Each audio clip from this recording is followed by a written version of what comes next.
Okay, here we go. We are back. Welcome back to Harambe Day Part 2. One second, let's get some light on this. It was a little dark there, wasn't it? Here we go.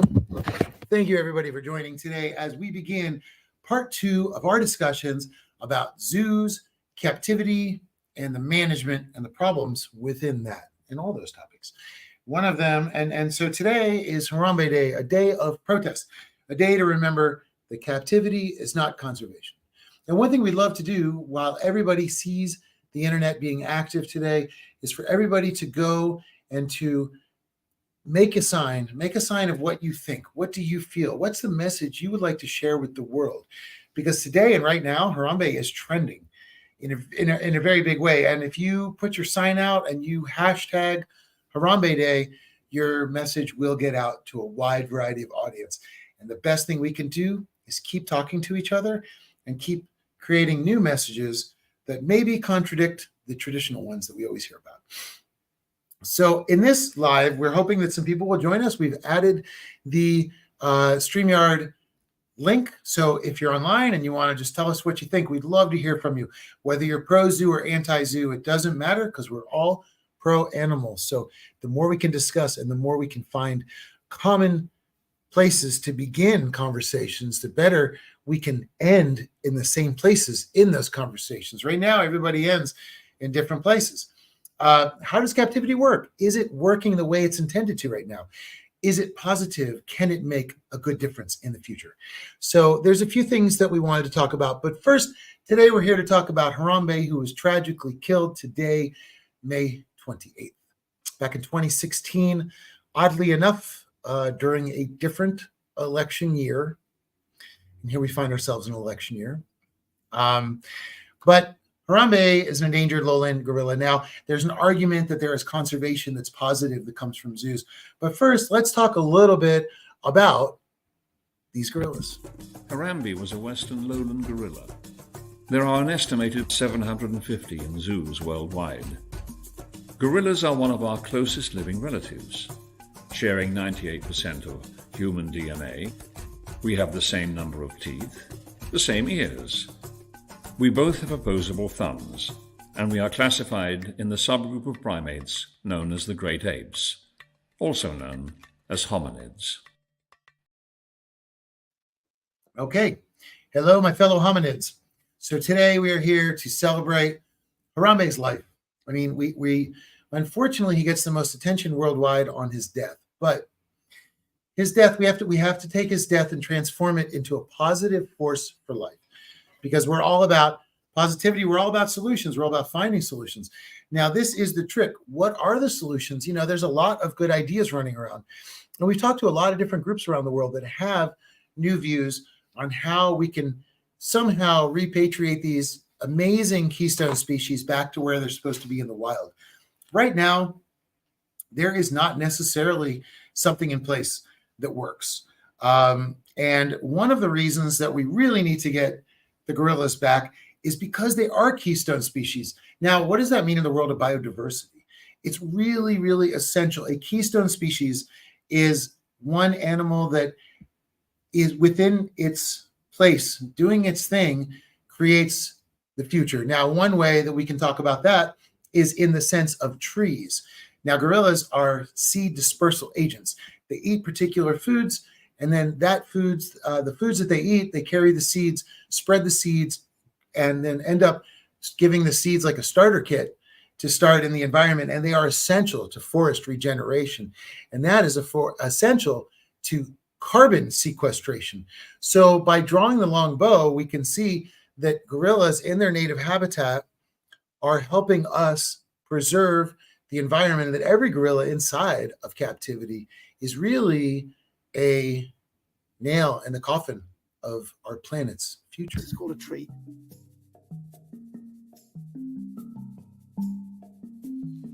And in the tropical forests, between 75 and 96% of the tree species depend on animals to disperse their seeds. So by protecting the gorilla today, you're actually protecting the trees of tomorrow. And in terms of their memory, there's no doubt at all that they remember individuals that they've known and perhaps haven't seen even for decades. My own experience of that is going to visit gorillas 10 years after I'd previously seen one individual I used to know called Pablo. He was a gorilla who became famous when he sat on David Attenborough when David was filming the Life on Earth sequence. When Pablo grew up, he became a silverback, and I visited him before he got his own family, but he was a big lad. And he came and sat next to me and interacted with me in a way which seemed clear to me that he remembered that during his childhood I was a regular part of his life. He remembered me and wanted to reform that friendship. And that, I use that term deliberately as a scientist, because I think you can have interspecies friendships when individuals of different species learn to trust each other and apparently enjoy each other's company. Okay, so there we were talking a little bit about how they work within being gardeners of the forest. We'll come back to another clip about that later. But what was really important here was to talk about the friendship aspect. Now, we are talking about sentient beings that have a full 3D lives. They have textured societies. They have good days. They have bad days. They have days where they're happy. They have a lot of the same things that we have. They have family structures. They live a very rich life, but we don't see that. We only see that they're this thing, and then somebody will describe them as either a predator or a prey item. Life is not that bland, and animals have these really, really structured and layered friendships. They have societies, everything. So it's really important that Ian was talking about that, because Jeff McCurry had a same connection with Harambe in the sense that Harambe saw him every day at the zoo. And Jeff said he would go there and he would wait until people were gone and go in and talk to Harambe. Now, hopefully Jeff is going to be able to join us here in a little bit. He will definitely be on the panel discussion today from 2 to 4 p.m., where we have a lot of interesting guests coming in to talk about animal behavior. But it's important to remember that if we can understand that they have friendships, that we can understand that they know where they are and they know they're trapped, and the cruelty of us allowing this to continue will go on. And this is a big thing, because we are fighting right now to try to get people to just pay attention to the cruelty of this situation. We're not saying that we know how the zoos run exactly. We know lots of aspects of them that we're unhappy with. And yes, there are good things that the zoo does. They do provide certain services that are outstanding, but people get too bogged down in talking about pro-zoo, anti-zoo, and forget about talking about the animals that pay the price for this pro-zoo and anti-zoo perspective. Does the zoo work as a business that also benefits the animals and benefits nature, not just the animals? What is the percentage of your local zoo's rescued animals versus bred animals? Now, we bring this up because, Harambe was bred. There is a gorilla right now in Cincinnati that has the exact same birthday as Harambe because he was bred with that date in mind. They take birth control. The breeding is calculated. It's calculated, for one, to not deplete the gene pool too bad, although they only have so many gorillas in captivity. Now, we want to remember the gorillas used to be taken out of the wild. And in America, that happened up till 1973 when the Endangered Species Act was passed. And that prohibited the import of these animals, these endangered animals. That created a need for what are the zoos going to do? We've got some giraffes, we've got some zebras. What are we going to do? Well, their solution, unfortunately, was let's just breed them. And then, okay, this zoo will breed gorillas. This zoo will breed giraffes. This zoo will breed, whatever the endangered animal is. And they'll all specialize in it. And they'll all have certain amount of DNA available. And then they'll have the gorillas. Well, great. We have a baby gorilla. We made some money on our ticket sales. Now we ship that gorilla to another zoo and they breed with another gorilla there. And that keeps shuffling the genetic makeup. Now, this is how gorillas are treated in the sense of properties and genetic code. So it's a very weird thing. So somebody like Harambe, for example, his grandmother was from the wild. So Gorillas at 1973, there was no more capturing. So what they had in stock is what they had in stock. Now, there is actually a program that the zoo is trying to do, and I think it's a very misguided concept. What they're doing is they're going out, I think it's called the CARES program. I'm not sure. I don't know if anybody knows, but they're going out into Africa to take DNA samples, basically samples to try to breed these wild animals back with their zoo populations, to keep their zoo populations doing okay. That's backwards. That's trying to keep this dying show on the road, holding it together by duct tape. These animals need to be in the wild. They don't need to be injected with the brand new DNA of some other poor animal that just got shot by a tranq dart, in the middle of his habitat, trying to eat or not be eaten. He's in the middle of this entire world going on. All of a sudden, he's out cold, and they're stealing his DNA and his sperm to perpetuate a different breed inside of walls. What none of this, to me, on the longer, big picture end of it, makes sense. And I wonder what everybody else thinks. I would love to see your comments. I know it's a very difficult topic, but I think that, when it comes down to it, it's very important that we remember that these great apes are being held in captivity and bred for exploitation to sell tickets. Look, we made a movie, and we are donating a chunk of our money to the Gorilla Organization, but we've made the movie available for free. I'll tell you now, there's not a lot of money in documentary, but the point of it is about education. And, that's the main thing. And that's what a lot of organizations are trying to do, is push education. And we have seen in the last 10 years, the more we can make this type of new education that's not run by the zoo come out, the more people will start to question the zoo itself. So I want to bring it back to Harambe's friendship with Jeff McCurry, because again, there is a friendship, and Jeff will talk about it later, what it was like for him to talk to Harambe all the time. But those two formed a bond that was unlike any other.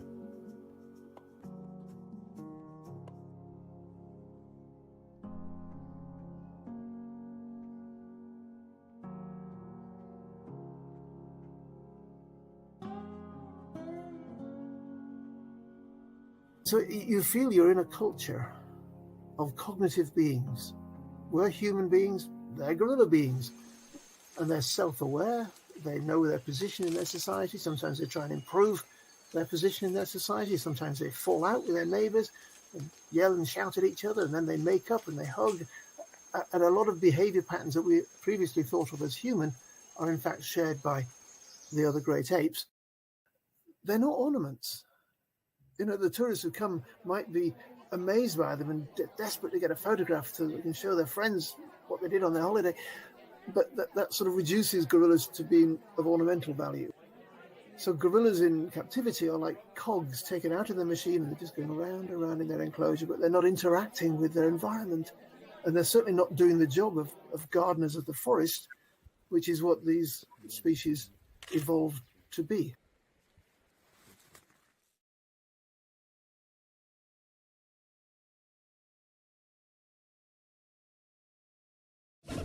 Last fall, we brought in a new silverback to the Cincinnati Zoo, and today Harambe is making his debut in the gorilla habitat. Harambe coming here is kind of like a rookie silverback in training. We got a couple of good females for him to be with, and it's going to be a fun summer of introductions for Harambe.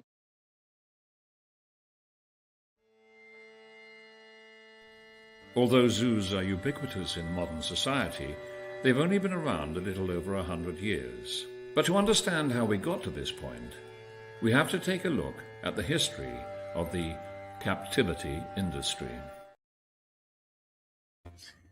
Now, that history is a very sordid history. The zoos don't really like to talk about too much. And again, today is the day to make your voice heard online. Today is the day everybody's looking at Harambe online. Use the hashtag Harambe Day and make your voice known. The people don't matter. The only thing that matters are the gorillas. And we're all fighting for the gorillas. All of us here at the movie, all of us in our multiple NGOs around the world, everybody is trying their best to help gorillas in one way or the other, trying to find various solutions. So we encourage everybody to hold a sign up, say what you think, post it, add your hashtag Harambe Day. So as Harambe continues to trend, these voices are heard, these messages are heard and seen. And the more messages and voices we can hear and see together, the more we can speak in a unified fashion, which again, I bring back to the fact that that is Harambe's name. It's a unification to help the community. And that's what we need. Like I said, this is being done today. Harambe Day is all about education, inspiration, and find ways to find a future that we don't yet have. We have to think of the impossible. We have to dream of the impossible in a world where gorillas can live free. Now, that's not that crazy. That was life until about 1900. And in the history of the world, that's nothing. So we've only had about 125 years of a terrible mistake. This captivity for entertainment, this exploitation for entertainment, this animal exploitation for profit. This is, a newer business model that can go away and nobody would know the difference. There are hundreds of zoos that have come and gone, has not made one bit of difference to the communities that live there. Zoos, in our estimation, are replaceable and destructive. Not everybody has that perspective. So please let us know what you think. We really are curious. Like we were talking about when we started the movie, we were very in the middle. We spoke to somebody at the ZAA, which is the Zoo Aquarium Association. They're an offshoot of the AZA. The AZA would never speak to us. Cincinnati Zoo would never speak to us. And as time went on, we found that people that worked in the zoo industry were so defensive about the idea that this is wrong that it made us wonder, well, what's wrong? Why are we getting this reaction? We bring up zoocosis and they flipped out. We've even had organizations that were upset with us and what we've been trying to do that are trying to go back and work with the zoo to try to keep gorillas in the zoo. So, it's really an amazingly interesting thing, because when you open up animal rights versus animal welfare, you open up this bowl of spaghetti that people don't know what to make of. People often will ridicule our concept that, yeah, gorillas need to be in the wild. Now, why? Because they're gardeners of the forest. And it's essential. They are essential to our planet surviving. That's in the movie. Ian Redmond talks about it. It's absolutely incredible. And it's a really, really important topic, because we always talk about gorillas in the zoos. When the zoos are the topic, we can't just keep the topic inside of the walls of the zoos. What happens inside of the walls of the zoos affects what happens in the wild. And that is what we have to remember. Now, unfortunately, their breeding program is not affecting the wild population. It's not affecting the wild the way we hope. The money that they say they're raising for conservation, it's going to fund their own observation programs. Now, if we've been observing gorillas for 125 years in the wild, I'm wondering what the questions are we have left. And will those questions be essential to their survival? If we were able to put the same amount of money and the same amount of passion into preserving the lands that even we might not even fully understand what the gorillas are doing, but hey, let's give them a space and then we can watch them for the next 700 years. Industry is focused on keeping industry alive, and we need to focus on keeping gorillas alive, which will ultimately keep other industries alive. It's very classic within conservation tourism where a gorilla is worth more alive than dead. The poachers will only get a certain amount, but a gorilla that is alive, that can be done, say, for tourism, non-intrusive tourism, where many people we know run tours in Africa, in the Congo, Rwanda, all these different areas, and they'll take you out to go find the gorillas and be with them and see them in their natural habitat, but not bother them. Now, there is a little bit of a controversy over that, because we have to remember that gorillas can get communicable diseases. And COVID was an amazing example. COVID was an example where the there's what's called, to bring it back to the zoo, zoonotic disease. Now, a zoonotic disease is a disease that's passed from an animal to people or from people to an animal. Great example is of fruit bats. So they get the fruit, they lay upside down, they eat the fruit. They're adorable, they're doing their thing, but little bits of fruit come down, and then it's in a barn, and the pig will eat what's left over of the fruit bat. Now, each one has a different set of bacteria inside of them, each animal on Earth, each species. And we don't always have the antibodies within our bodies to deal with these bacteria, and this is how diseases are passed. So zoonotic diseases are very common. They're very famous, like AIDS is a zoonotic disease that was passed from monkeys. There are other forms of zoonotic disease. Now, when COVID came out, originally reports came from a wet market, and everybody got a zoonotic disease, and there is no antibody within our nature to deal with it. So but unfortunately, everybody missed the opportunity to talk about zoonotic disease, and the whole COVID argument really just spiraled into a lot of tangents. But to bring it back to zoonotic diseases, there are gorillas in zoos that die from getting sick from zoonotic disease. Somebody comes in with a flu and coughs, and it's an open air. Sometimes these gorillas get sick, and it happened in the wild. For a long time, people weren't allowed to be with them, like we saw Ian.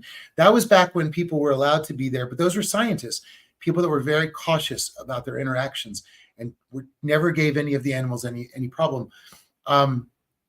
Now we have tourism, and that can be a little bit dangerous. So now there's new rules that people have to be a certain distance from the gorillas, which should prevent the communicable zoonotic diseases that do exist. Sorry for people that didn't believe in COVID. They do exist, and they happen a lot to these animals, and we kill a lot of them by giving them our sicknesses. So, we have to remember that everything we do in the world affects all the animals around us, whether it is keeping them in a place where they're going to get sick if we're sick. I mean, that's crazy. If you've got these poor gorillas in a place where they have to be a certain distance from people, and they're getting diseases and dying because of us, and we've seen it the opposite way. Like I said, bird flu. I mean, everybody understands and knows zoonotic disease. It comes from improperly exposing and mixing, between species like that. So zoonotic disease is a real thing, and it's a big problem for gorillas in the wild. So this is why I say what we have right now still doesn't work. How do we ensure the future of the planet by ensuring the future of gorillas? We'd love to hear your thoughts. Let's take a look here. We've got a few comments coming in. Here we go. Hey, Stacy, thank you for joining us today. It's good to see you on here. We'd love to hear what your thoughts are about everything. And Stacy, we wanted to know what your thoughts were on this Harambe Day about Cincinnati, being in Cincinnati, being somebody that the story really hits home to. We'd love to hear more about how it has affected you on a personal level and how you feel it has affected the city. The city seems to have so much love for Harambe, from always being, positive influence in sporting, to every meme we see is very positive about Harambe. And I feel like, and I'm not from Cincinnati, but I do feel that Cincinnati embraces Harambe and the spirit of Harambe, and they claim him and they love him. And everybody thinks about Cincinnati when they think about Harambe, even though he was born in Brownsville, Texas. So it's another way that we think about these guys.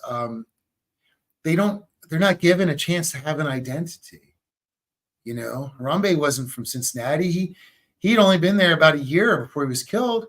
And if you watch the videos of him, he's all freaked out. I mean, they're all freaked out when they get released into a brand new ecosystem that they didn't choose.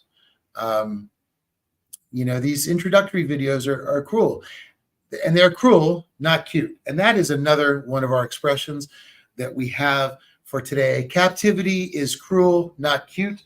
And, it's just a few of these expressions. These are the few of the things we would love to see everybody writing out notes and holding them up and joining Harambe Day, and help passing on this unified message. Because there are things that we now know that we just know are no longer good for animals or people. And we've learned it through people, and we've learned it through animals. And we understand that there's 98% difference, 98% similarity between us and gorillas. So what happens to them happens to us.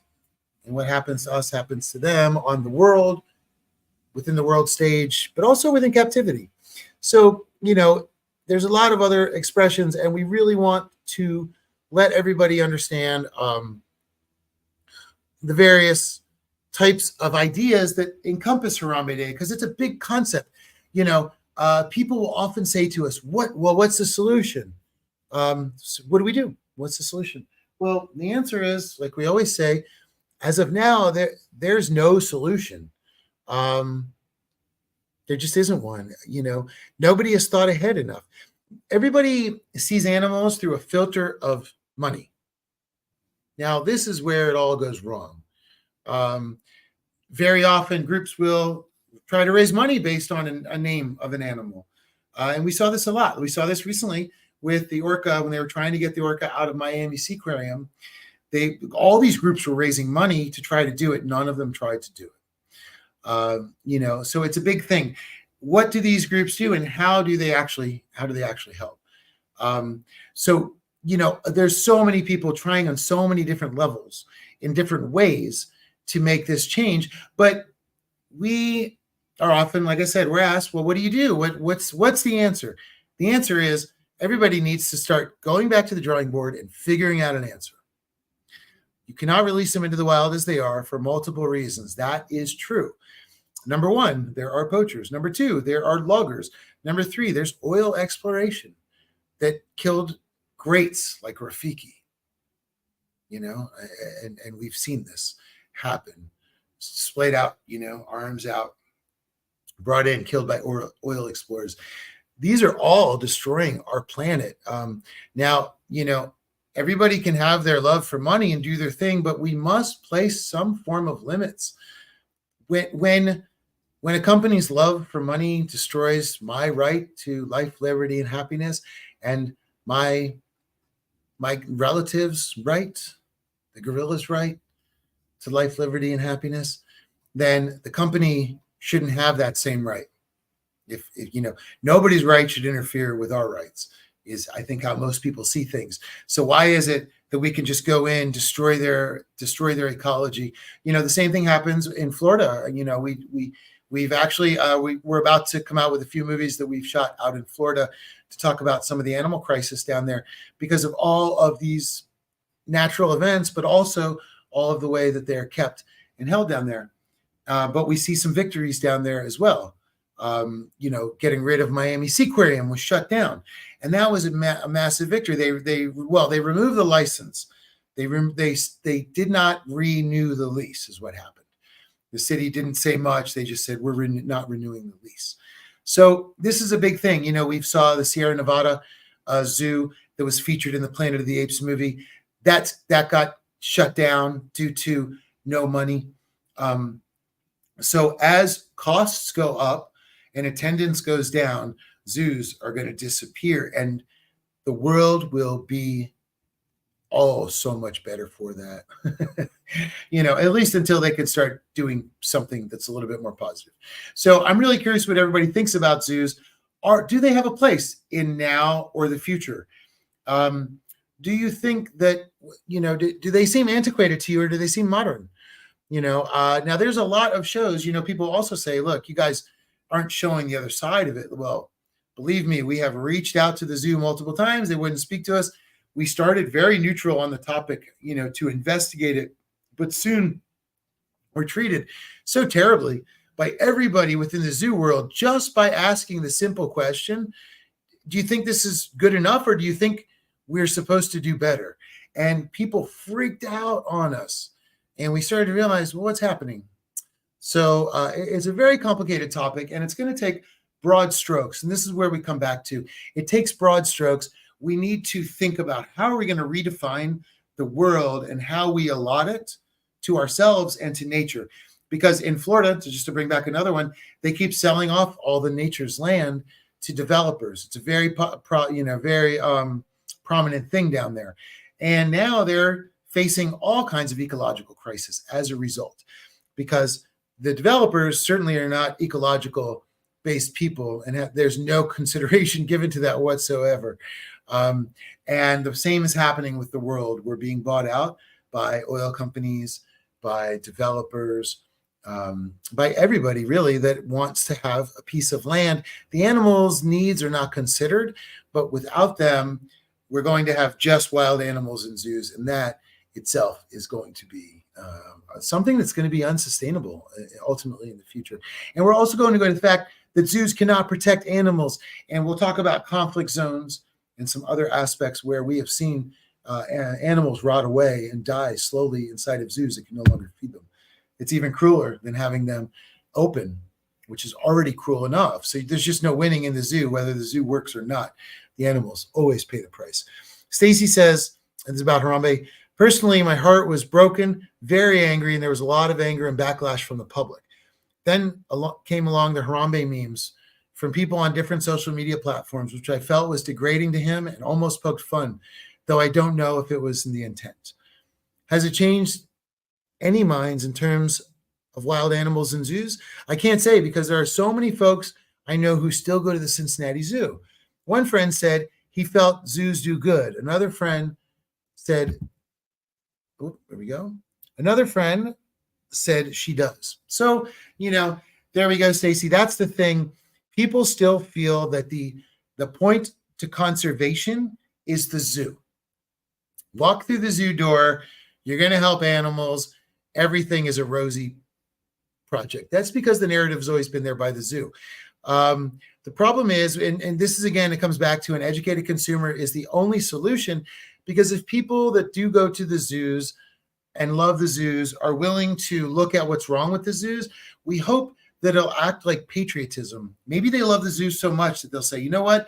I love this zoo, and this zoo does not align with my morals, my ethics, my belief that these animals need to be treated better. So I'm going to let them know, because, they will listen to me because they love the animals too.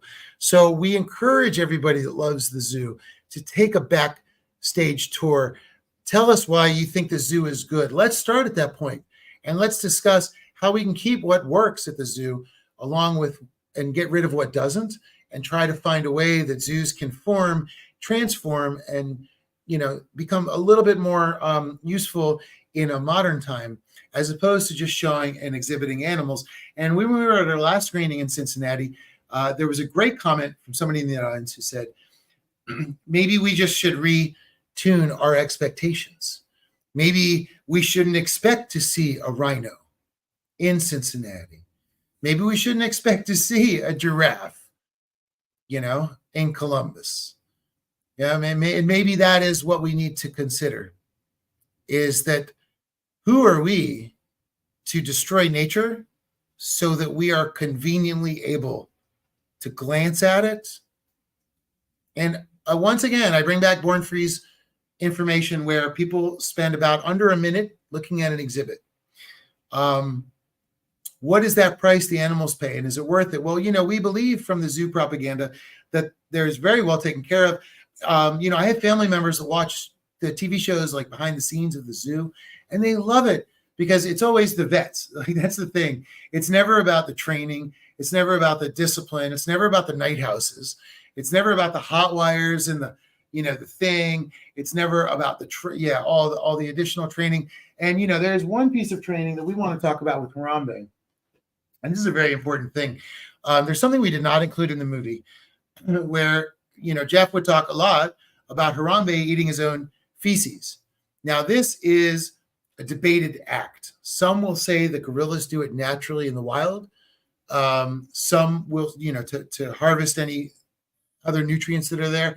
Some will say it's a stress thing, and it is part of zoochosis. So it's a very difficult line to follow. But Jeff McCurry had told us that Ron, the head zookeeper that you saw when Harambe was moved to Ohio, he used to not like it, and he used to try to get Harambe to stop that and train him to stop that in the back rooms. Now, we don't know what that process was. We don't know how he got him to train it. He could have just been giving him treats to try to distract him. I don't really know, because I think it's really messed up that we think that we can conquer and train such an incredible, amazing sentient being as a gorilla. So I don't even comprehend this idea that like humans should control and train animals. It seems very foreign to me. So I don't know how exactly he accomplished this, but he did tell Jeff many times that he wished Harambe would stop doing that in front of people. And if you go to the zoo, you may not see that behavior very often, because it is something that the trainers focus on. Now, if a trainer is influencing how an animal's acting, then who knows how many other things that they normally do in the wild we're not seeing.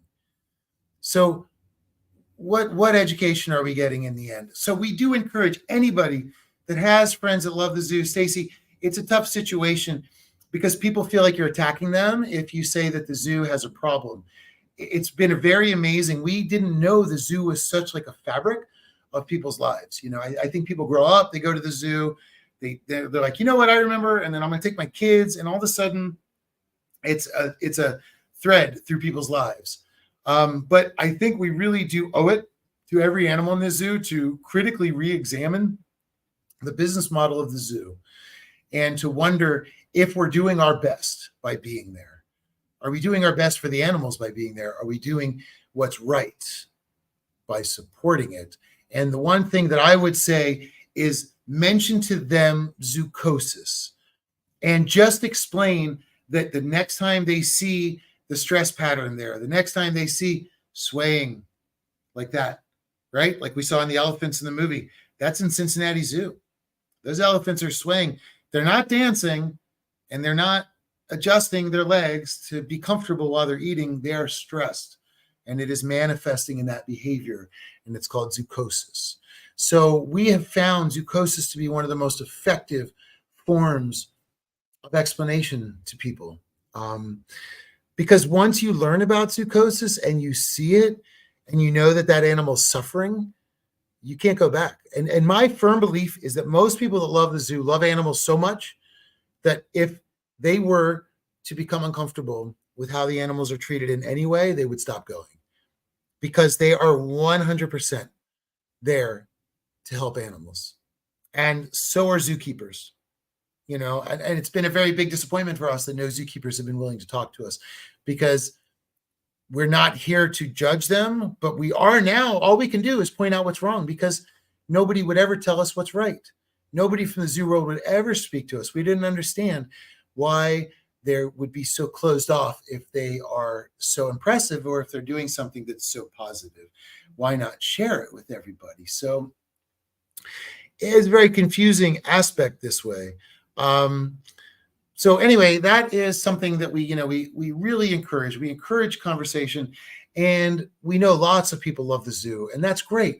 You know, we're happy for that. We really want to engage them in the conversation, because like I said, if they love the zoo, they love animals, and that's a hope for us to open their minds to say, maybe the zoo's not the way. Maybe you're going to want to sponsor somebody in Virunga, you know, guys, the rangers in Virunga that are saving the animals every day.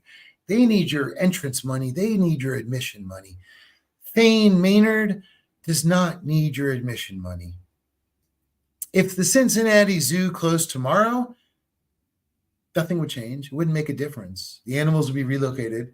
Everyone would find a different job, and the city would move on. So it's not like, you know, they act like it's the very heartbeat of their city. Because, and why does that happen? Great opportunity for us to talk about the economics of zoos. Zoos are very confusing because they are both at once private and public.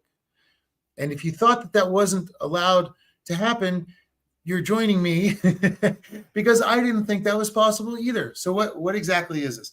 Airports are the same business model. What happens is the city owns the property. And what they do is sort of lease it to this private organization that owns the zoo. So you've got this city, and it's renting it out basically to it. Now, the caveat is that if the money comes back to it, and the owners of the zoos tend to be NGOs or nonprofits, like the Cincinnati Zoo. It's a nonprofit. So what they do is they take the admission money, then they create their spreadsheet of here's our costs, right? Then here's all our costs, here's all of our, here's what everybody needs, here's all the different stuff.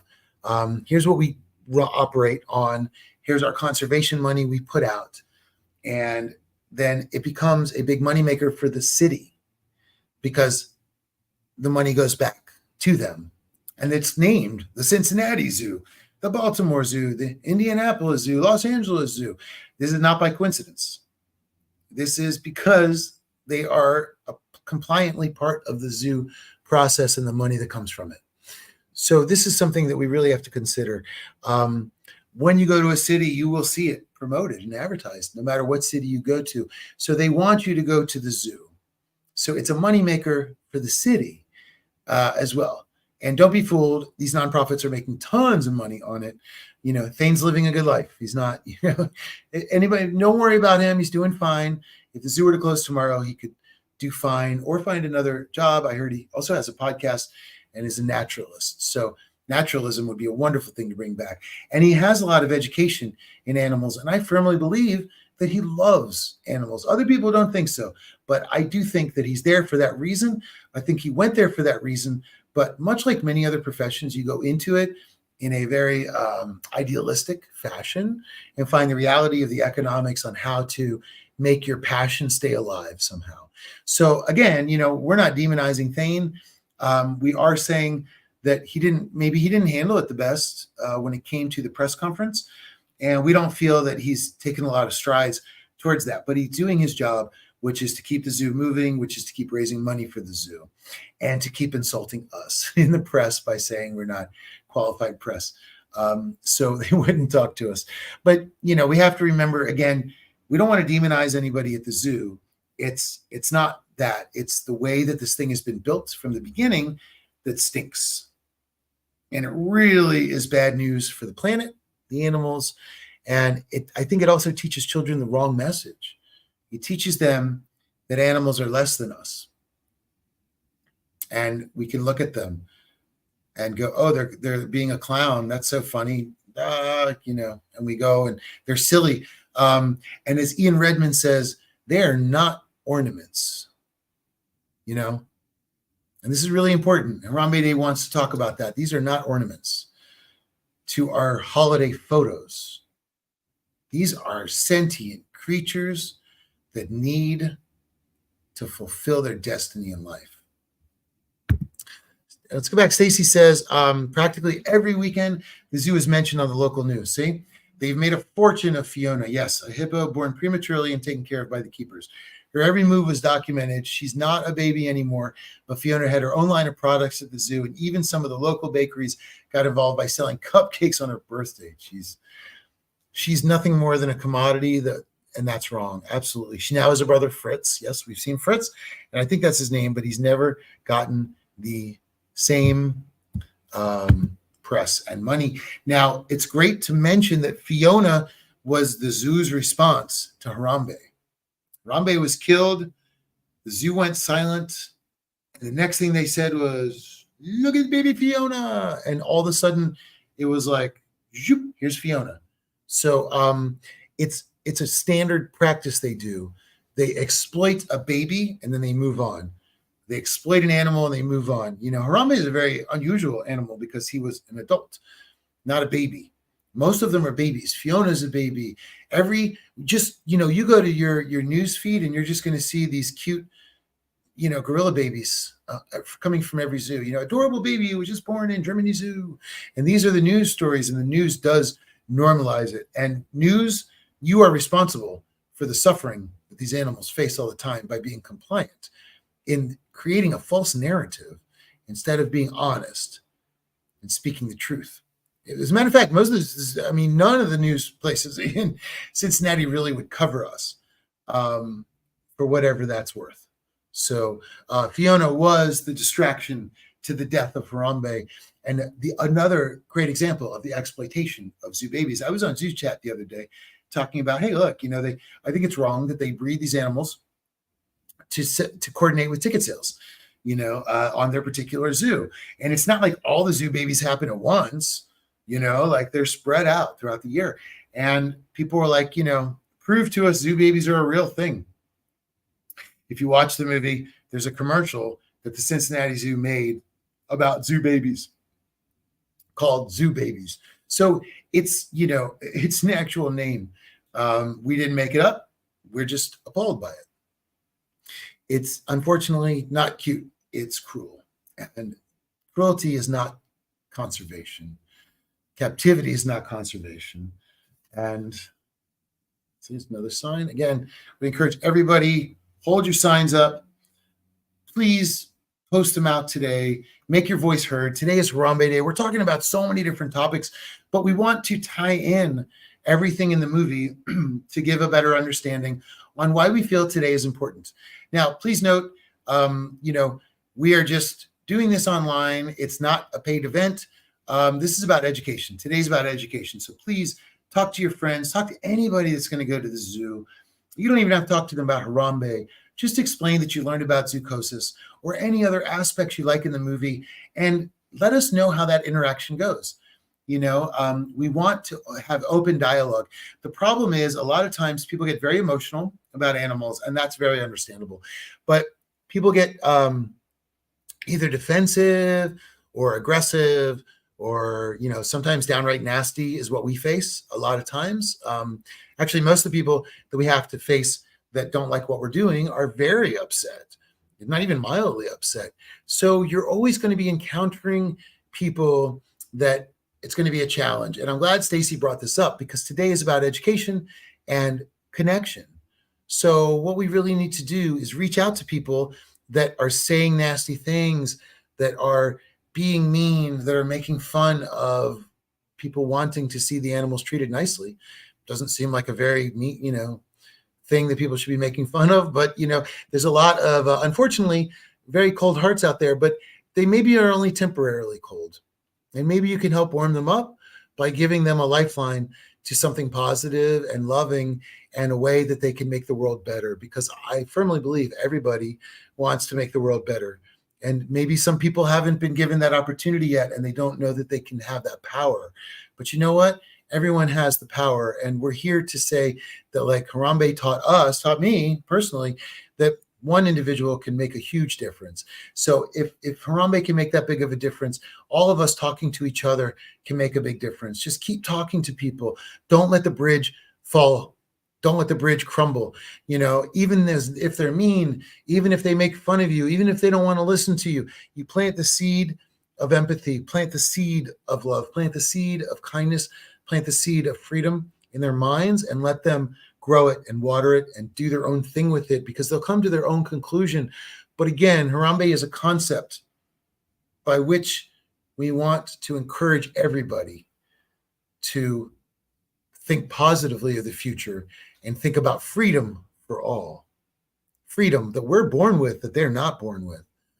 We're not all starting from the same square on the Monopoly game. We're not all in the same go. This is not how it works. And we see that even within our societies. We know that within our societies, not everybody is born with the same opportunities. Not everything is the same for everybody. Coming back to Peter Singer's speciesism, it's about, it's not necessarily about giving everybody the exact same equal rights, whether I'm talking about species now. People, yes, every human needs the exact same rights. When it comes to species, we don't want to give them all the same rights that we have. That's absurd, because we made up our rights to stop us from our people that oppress us and do these things, which doesn't happen in the wild. But animals need to be given equal consideration. Not equal rights, but equal consideration. What are the rights they need? What do they need to do today? And we need to respect that and give them the rights to do that. So they need to be given equal consideration as sentient, thinking, feeling, loving beings that experience pain, beings that have families, beings that have futures, beings that have jobs, purposes, beings that are driven to do what they're naturally driven to do, which in the grand scheme of things was designed to keep our biodiversity running and our planet healthy. And the more we're going to pluck these animals out, the sicker our planet will become. I think we all know that. That's why we're all here together talking about this today. And so it's been a really incredible day to be able to talk to you guys a little bit more. We have the link up. It seems like a couple people we were hoping to talk to weren't able to quite make it in, but we're going to be adding more links throughout the day. So we'd like for you to join us a little bit more as the day goes on, because we want to talk about all the aspects of Harambe. Let's talk about the zoo. Let's talk about what's going on there. You know, we still need to talk about the fact that there's the dart team in the zoo where they have guns everywhere. So again, they're advertising to children and young parents to bring their children to a place where there are tons of guns. You know, and just think about Harambe's killing for a moment. It's turned into a meme. So in a lot of ways, it's been sanitized to not have an emotional impact. It's kind of a comedy thing now. There are some beautiful emotional moments, but we have to remember that Harambe was holding a child in front of him. They shot a shotgun at Harambe and his head exploded all over that child. People that were there watched it happen. The marksman that had to pull the trigger will probably relive that moment the rest of his life. Like, there's no way that that person wasn't injured and harmed by having to go through that experience. It's horrible. The zookeepers are the dart team. The zookeepers that spend their lives and love these animals have to be ready to shoot them at a moment's notice for entertainment purposes only. How to say it? It's just it doesn't work in this modern time. We really need to rethink this, and this is something that's really heavy on our minds here, and it's something we'd like to talk about more with everybody and hear more of everybody's thoughts on how this runs, because this is what we're talking about, the tragedy that everybody had to endure just to sell some more tickets to keep this thing going, to keep Thane in his nice car with his house. It really shouldn't be. Think of all the people that had to be scooted away from the exhibit. Now, children, again, we go back to they're emotionally intelligent. They're being whisked away by security. Nobody knows why. Well, you're going to hear the gunshot. You know, the gunshot happened within 10 minutes. The zoo wasn't shut down. People just left the exhibit. Children heard that noise. Animals heard that noise. Animals smelled the death afterwards. And I think anybody that was in the proximity of that area is probably changed forever. So the tragedy is wider than just what Harambe went through. And Harambe is a meme. It's great that he's still out there going, but I just want to take a moment to realistically remember the tragedy of his death and the way that it affects that poor child for the rest of his life, and being hated so much on the internet. It's embarrassing how many adults said so many things about a 3-year-old child. You know, it just shows us we have a long way to go. You know, in our evolution, yeah, we might be at the top of the hominid chain, but emotionally, we're still developing very far. And maybe compassion towards our fellow animals can be one of the new roads that can lead to more evolution of our empathy and compassion and sympathy, grow our hearts a little bit more, and allow our kindness to fulfill more space within our society. Less zoos, more kindness. That's what we'd like to say. So thank you, everybody, for joining us today. We wanted to talk a little bit about different aspects of what's happening here, and we wanted to show another clip or two from the movie as well. Now, this is really to talk a little bit more about why the gorillas need to be out. I got lucky when I graduated as a biologist and got to work with Diane Fossey as her research assistant. Individual animals that I'd come to know and who had come to trust me were killed by poachers who had a very different agenda.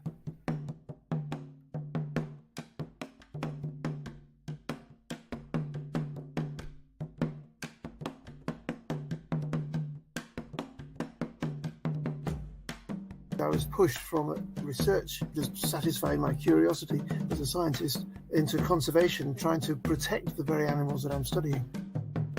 And gorillas are keystone species in their habitat. By which I mean, if you think of when they build an arch, they build a wooden arch, they put the stones on top of the wooden arch, and the last stone is the one in the middle called the keystone, and then you can take the wood away and the stones stay upright. Keystones are really important. Take them away, the whole thing collapses. So applying that to the ecology of a complex ecosystem like a forest, some species are so important with so many ecologically dependent other species that if you remove that one species, the ecosystem would certainly degrade, if not completely collapse. So if we think of them as like the gardeners of the forest, they're pruning the trees, they're thinning out the vegetation. And the reason that gorillas are so important, one of the reasons is that they're very important seed dispersal agents. Think of that as a recycling of nutrients and dispersing of seeds. And what makes gorillas particularly good at seed dispersal agents is that they produce a lot of dung during the night and in the morning. And they tend to build a nest either on the ground in a clearing where there's lots of herbaceous growth that they can use as bedding material and lots of food to eat, because they like to sit in bed and eat their breakfast, and sometimes in trees. And there they fold in branches and produce a sort of a sleeping platform, like a giant bird's nest. And as they bring those branches in, it's like folding an umbrella. So it creates a light gap in the canopy. So for any seed that is fortunate enough to be eaten by a gorilla, it gets left in a little pile of first-class organic manure under a light gap. There we go. So I really wanted to talk about that aspect, and I really wanted to share that with you guys. Now, when we start talking about the importance of gorillas out there, how can we communicate with gorillas? We wanted to give a shout out to our friend Gary Stanley at the Cocoa Foundation. They have been working for a long time to find paths to communicate. Because if we can understand a little bit more of what the gorillas want, maybe we can help them get through their captivity issues. So it's a very fascinating aspect. And Gary and Penny's work has been incredible. And we wanted to just, when we're talking about gorillas and we're talking about what are the ways towards the future, we do have Gary. Now, Gary actually had sent us a message. And give me one moment here because I think it was just beautifully written. Here we go. So Gary wrote to us earlier, and we invited him to come on the show. Everybody has commitments today. We know it's a challenge. It's right after Memorial Day. But Gary said this, and I would like to quote it because I think it's very brilliant. And it's a very innovative approach that maybe we can all think about. Please see how the zoos feel about rewilding gorillas in safe African sanctuaries connected to caregivers initially and to the public via video productions that garner millions of dollars in monthly subscription fees to pay zoo staff, which would actually be the people in the villages, as well as the local African communities who ensure the gorillas' protection and free living. It's what the public wants and what the world needs. So it's going to happen eventually. I love that. And he says, let's do it now for Harambe and Coco. So thank you, Gary. I think that is one of the wonderful aspects, and that is a brilliant approach. And I think, these are the innovative ideas. Let's put the gorillas back. Let's find a way to hire people that would normally exploit gorillas maybe or exploit other animals. Let's hire them to keep them safe and to keep them okay. Now, this idea is shared by our friend Ian Redmond, and he's with a group called Rebalance Earth. And you can go to the website, rebalance.earth, and it's about using blockchain to take carbon sequestration credit money from major corporations and sending it to small communities to do, as Gary said, and keep the animals alive and working, and basically paying villages for the work that the animals do to save the planet. It could be a way better way for us to interchange money and animals. By the way, when we show our clips, we know that there's the writing on top of it.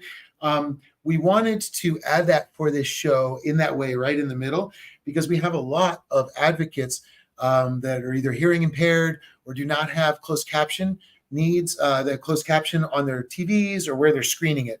So we should have captions coming from live stream, and you should also have the captions up there because we want to make sure that everybody is involved, because it's going to take all of us to really do that. So I think it's super important that we come together, stick together, and we can all work together.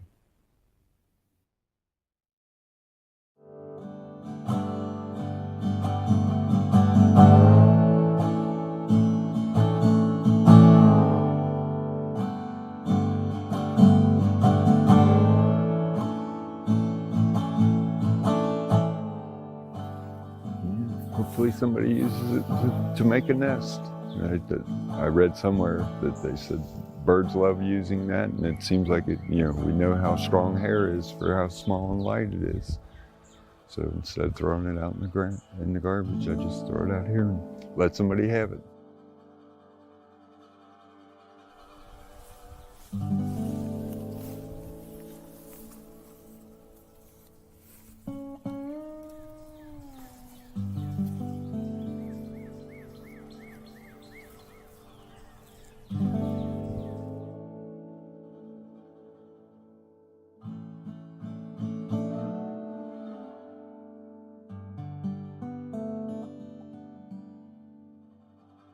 And when did you take that sort of iconic photograph of him?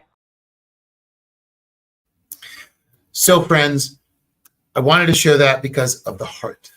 Harambe's heart knows. Nature shows us, right? Just like how nature has warning signs, right?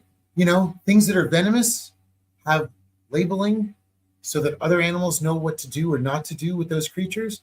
Well, look at this. There's a heart in the middle of his nose.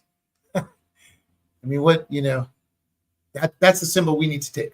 And we need to remember that what do we need to do is to give back love to these beautiful sentient creatures.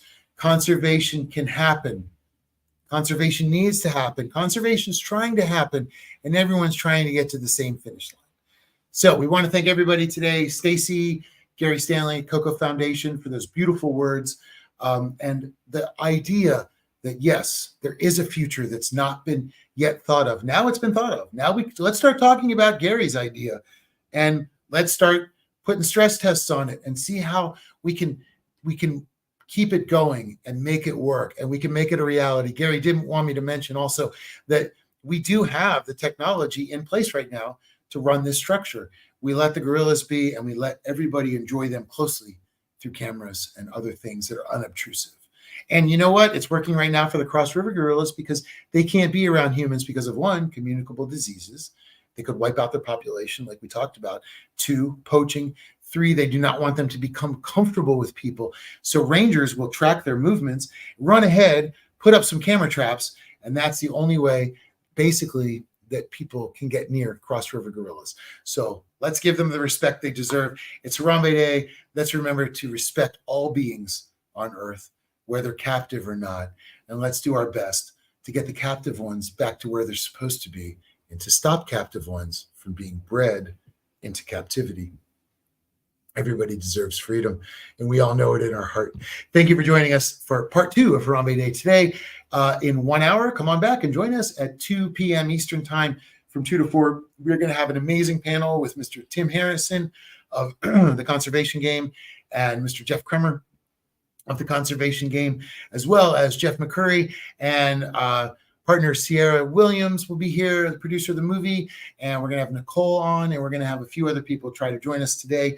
So we look forward to seeing everybody at 2 p.m. Have a wonderful Harambe Day. Please don't forget, if you can right now, just go take a picture of something that you want to say about conservation. Make your voice heard. Let's flood the internet with pro-conservation messages today. We owe it to Harambe. All right.